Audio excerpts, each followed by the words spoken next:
L'écoute Sirot Relek Zain, deuxième sira sur Tetzavé. Dans la paracha, on explique que le manteau du Kohen Gadol comprenait des petites grenades et des petites clochettes en or sur sa bordure inférieure. Donc sur les pans inférieurs du vêtement, il y avait des petites clochettes et des petites grenades. Et Rashi explique qu'il y avait une clochette, une grenade, une clochette, une grenade. Et il explique que les grenades, elles étaient vides à l'intérieur.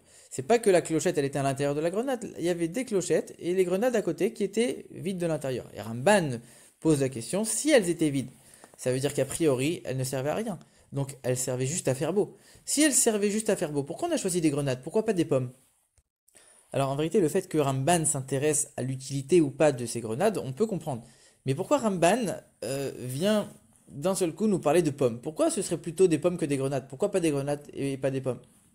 Pourquoi Ramban il insiste sur le fait que si ça doit être beau, ça aurait dû être des pommes? Pourquoi? C'est vrai qu'on sait que la menorah, elle était faite de telle manière qu'il y avait des pommeaux, il y avait des calices, il y avait une forme de pomme dans la menorah. C'est ça qui faisait sa beauté aussi. Alors on pourrait penser, la même beauté de la menorah, tu vas mettre la même beauté dans l'habit du Kohen Gadol. Mais ok, pourquoi pas, mais pourquoi Ramban tellement il tient à ce qu'il y ait des pommes plutôt que des grenades? Alors quand on essaie de comprendre c'était quoi le but de ces petites clochettes en or sur le vêtement du Kohen Gadol, on voit que la Torah elle dit que si il n'avait pas ces petites clochettes, alors il était passible de mort. Donc apparemment c'était quelque chose d'extrêmement important ces petites clochettes. Pourquoi il y aurait besoin de faire du bruit dans le Beth Amikdash? Au contraire, il y a un verset qui nous dit Dieu se trouve dans le silence. Dieu ne se trouve pas dans le bruit. Et d'ailleurs, on voit que quand le Kohen Gadol est rentré dans le Saint des Saints le jour de Kippour, il n'avait pas les habits d'or. Et donc, du coup, il n'avait pas ce manteau avec les clochettes. Donc, il rentrait sans clochettes, sans bruit. Par contre, tout le reste de l'année, quand il était dans le Kodesh, pas dans le Saint des Saints, dans le Saint, il était obligé d'avoir ce vêtement, ce manteau avec les clochettes, sinon il était passible de mort. Pourquoi cette différence? Qu'est-ce que ça veut dire ici? À quoi ça sert? Alors, le Ramban, il dit que quand on rentre dans le palais d'un roi, on ne peut pas rentrer comme ça de manière soudaine, on est obligé d'annoncer un petit peu qu'on arrive, donc les clochettes, ça a annoncé un petit peu. Et le jour de Kippour, on ne les mettait pas, parce qu'on a un niveau extraordinaire à Kippour, on n'a pas besoin de s'annoncer devant Dieu, on est directement devant lui. Et si c'est quelque chose de tellement important, forcément qu'il y a un message pour nous dans notre service de Dieu derrière, on va essayer de comprendre ça. Alors il faut comprendre, ça veut dire quoi? Faire du bruit. Ça représente quoi?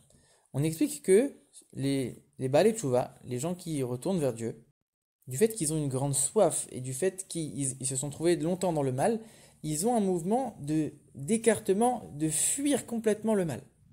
Ils le font dans un vacarme extraordinaire parce que ça les touche au plus profond d'eux. Ils peuvent pas le faire calmement, maintenant qu'ils ont pris conscience de la vérité, c'est plus fort qu'eux, ils ont besoin de faire de grandes choses et de complètement sortir du mal avec un grand vacarme. En vérité, c'est pas seulement les juifs qui font tchouva, même n'importe qui cherche à se rapprocher de Dieu, qui a un tant soit peu une conscience de son existence qui est un petit peu séparée de Dieu, même si c'est quelque chose de très fin, il a quand même un mouvement de vouloir complètement s'éloigner de sa grossièreté, de vouloir s'approcher complètement de Dieu, donc c'est un peu la même chose. Et en vérité, c'est ça qui se passait dans le Kodesh. Quand le Kohen Gadol est rentré, en vérité, c'est pas seulement lui qui est rentré. Il rentrait en tant que représentant de tout le peuple juif. Donc il faisait rentrer avec lui spirituellement l'ensemble du peuple. Mais la majorité du peuple n'est pas forcément des tzadikim, des gens très élevés. La majorité, c'est des gens qui se battent pour essayer de faire ce que Dieu il veut. Donc finalement, c'est des gens qui sont un petit peu dans la catégorie de ceux qui font tchouva. Et ils ont un peu ce mouvement de s'écarter du mal et de vouloir se rapprocher de Dieu en courant, en faisant un grand vacarme. Donc ce vacarme, il représentait finalement une très grande partie du peuple juif. Et donc ils ne pouvaient pas rentrer dans le sein en représentant l'ensemble du peuple juif, sans ces petites clochettes, sans ce bruit qui finalement symbolisait la grande majorité du peuple. Et même s'il voulait rentrer sans ce vêtement, sans faire de bruit, parce que lui, personnellement, il a envie de s'élever à un niveau plus élevé en disant non, il y a ceux qui sont des Baalei Tchouva, moi je fais partie des tzadikim, je suis à un niveau beaucoup plus élevé, je suis à un niveau où j'ai même plus besoin de faire du bruit. Alors très bien, peut-être que toi c'est le cas, mais d'un autre côté, ici tu n'es pas là pour toi, tu es là pour représenter l'ensemble du peuple. Et si tu ne représentes plus l'ensemble du peuple, alors tu ne remplis plus ton rôle. Automatiquement, tu deviens passible de mort puisque tu es en train de faire quelque chose qui n'est pas du tout ton rôle dans l'endroit le plus saint. Alors pourquoi on disait que quand on a dit tout à l'heure, il y a un verset qui dit Dieu n'est pas dans le bruit, Dieu il est dans le silence. En vérité, le nom de Dieu qui est utilisé là-bas, c'est le nom de Havaïe. Havaïe, c'est le nom de Dieu qui transcende toutes les limites, qui est au-delà de tout, qui transcende le monde. C'est un niveau qui n'est pas forcément accessible à tout le monde. Alors oui, ce niveau-là de Dieu, il est dans le silence. Ça, c'est le niveau des tzadikim. Mais encore une fois, le nom de Elohim, qui lui s'investit dans la nature, il est beaucoup plus lié à chacun d'entre nous qui combattons contre le mal. On n'est pas tous au niveau de ne pas faire de bruit et d'avoir ce silence divin extraordinaire. Par contre, tout ça, c'était uniquement le service du Kohen Gadol pendant toute l'année. Toute l'année, on voit qu'il y a des différences de niveau entre les juifs, et on voit qu'il y a certains juifs qui ont des faiblesses par rapport à d'autres. Par contre, le jour de Kippour, c'est le jour où l'essence de l'âme de chaque juif se révèle, et on voit qu'en vérité, on est tous comme des anges, on est tous à un niveau parfait, extraordinaire, où on n'a plus besoin de faire ce bruit, on est directement au niveau des tzadikim. Et donc à ce moment-là, il n'y a plus besoin de représenter, de symboliser, même les juifs les plus simples et les plus grossiers par le bruit. Finalement, on est tous au même niveau. On est tous à un niveau où on n'a plus besoin que le Kohen rentre avec le manteau, avec les clochettes. Et maintenant, on peut comprendre pourquoi le Ramban, il s'offusque sur l'explication de Rashi en disant, s'il y a des grenades qui servent à rien, c'est pas possible, on aurait dû faire des pommes. Pourquoi? Ça représente quoi la pomme et ça représente quoi la grenade?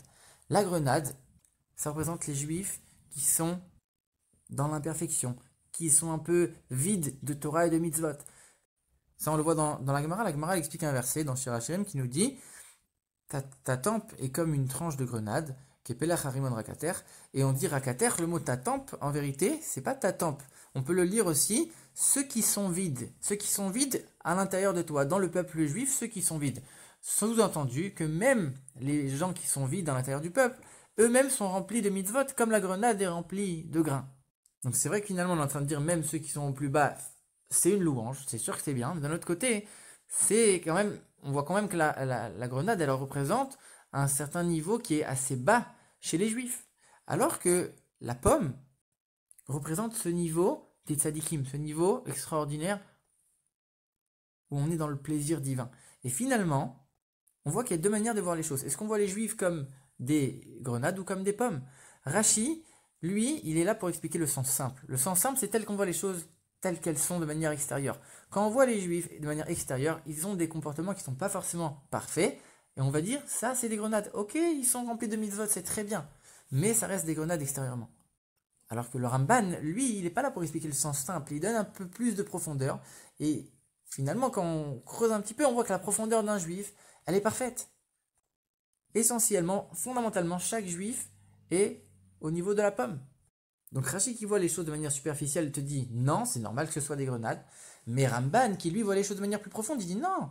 Ce pan de manteau là qui représente finalement ce bruit, c'est tous ces juifs simples.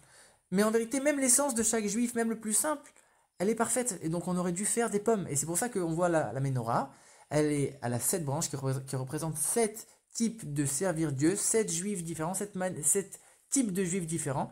Et on voit que finalement là aussi il y a des pommes. On est tous à un niveau parfait à l'intérieur au plus profond de nous. Et donc on aurait dû faire des pommes selon le Ramban. En vérité, de tout ce qu'on a dit, on voit que finalement on présente toujours le niveau des tzadikim, le niveau du silence, le niveau des pommes, comme quelque chose qui est supérieur au niveau du bruit, du vacarme, des grenades. Mais finalement, quand on regarde les choses de manière plus profonde, c'est quoi le bruit? Pourquoi on fait du bruit? Quand quelque chose n'arrive pas à être exprimé, ça nous dépasse, ça nous transcende, on n'arrive pas à contenir une telle chose, une telle émotion, alors ça va s'exprimer par un cri, par quelque chose qui va faire du bruit. Alors que quelque chose qui est silencieux, finalement, ça veut dire que c'est quelque chose qui est limité, qui a été complètement reçu, complètement intégré, et qui n'a pas tellement de chaleur. Et donc c'est ça, la qualité des juifs qui finalement représente ce vacarme, c'est le fait de sortir complètement de ses limites. Quand on fait tchouva, on se rapproche de Dieu, il faut le faire avec un vacarme, en sortant de toutes les limites possibles et imaginables. Et le rabbi dit, on sait qu'on se trouve dans la génération qui précède la venue de Mashiach. On pourrait penser en disant, regarde, je sais qu'on est dans une génération particulière, et on doit diffuser la Torah, on doit diffuser le judaïsme, on ne doit pas rester enfermé sur soi-même, on doit aller vers les autres, on doit les aider à faire la Torah, à faire les mitzvot, à devenir plus religieux, c'est sûr. Mais pourquoi faire ça en public, avec un grand vacarme, avec une grande flamme, un grand enthousiasme? On pourrait faire ça de manière un peu discrète.